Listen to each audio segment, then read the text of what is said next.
Hello, in this video, I would like to start building my valuation, calculating intrinsic value for Apple, and I will use discounting cash flow method, which most value investors do, including Warren Buffett.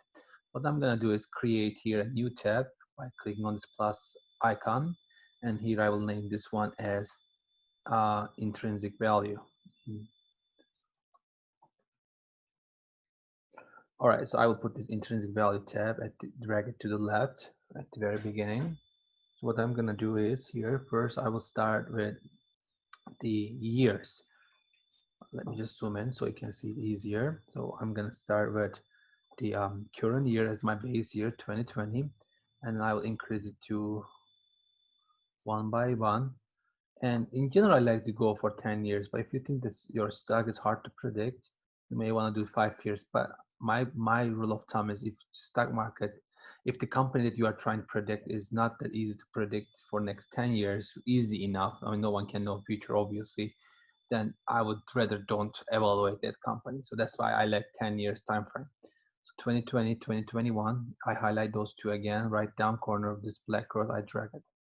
And then in my column M, I will put the terminal value, which I will assume that after year 10, the rates are certain numbers, okay?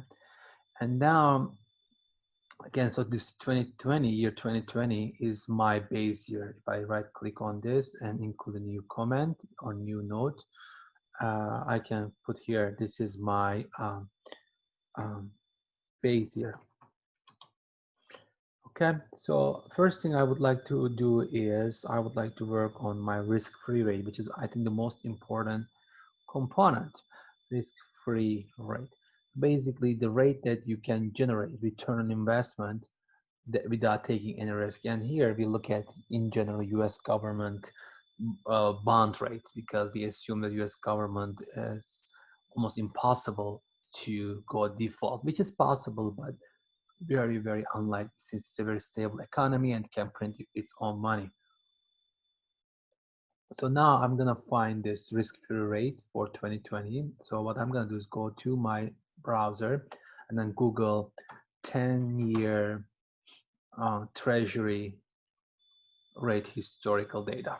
Okay, and then there are different sorts of, obviously you can go to treasury.gov, but I like Microtrends because they put all data together and you can even download historical data. So this is a chart I would like to talk on a little bit, because you can see that in 1960s, this rate was 10-year treasury rate was 3.8%. By the way, I might use a 10-year rate, not 5, not 30, because my time horizon again here is 10 years. I'm trying to forecast next 10 years, and after 10 years, I will assume a rate that is forever until the end of the company, basically. So that's why I look at 10 years rate, and you can see it was 4%. It went up to 8% in 1970s, and then went down a little bit and started going up again. It's a crazy time frame in U.S. history.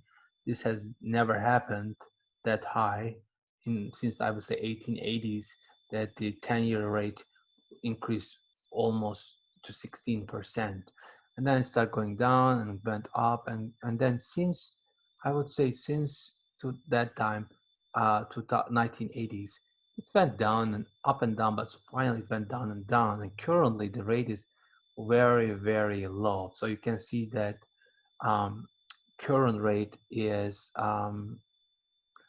actually, let me see what I can see. The current rate here,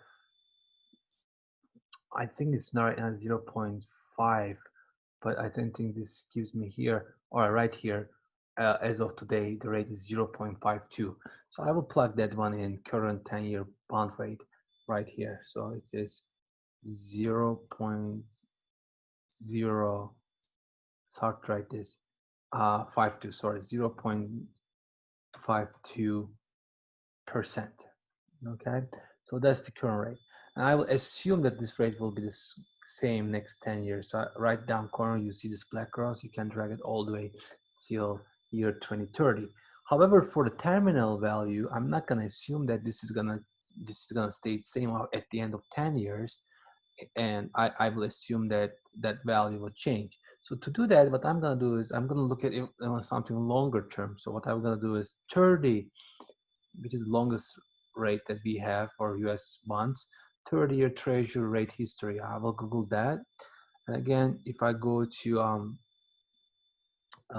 macro trends data, you can see that it's going down as well since 1980s. So what am I gonna assume? So this is not an exact science. We can see that it was 1.5, 2.5, 3%, 2.8, 2.6. So you can see that the rate is pretty low since I would say for a long time. You can see that the I mean, if you look at graph, I think it's easier. So you can see that since right here, which is 2006, before the financial crash, um, mortgage crisis, it was highest 5% and lowest right now, which is 1 point something percent. So I think it is logical to assume a rate that is somewhere between 5% and 1%. That's why I will assume 3% is pretty good for this rate. If you think that it's more around 6% because of historical data, that's your call. But I don't think we are getting into those kind of interest as far as we can see in near future. So I would say 3% or 4% is a good assumption. I will stick to 3%, assuming that the interest rates won't go so high. I mean, currently it's 0.5% again. So I'm going to put 3% here as my terminal value. Okay. So that's it for this video. Until next video, enjoy valuations.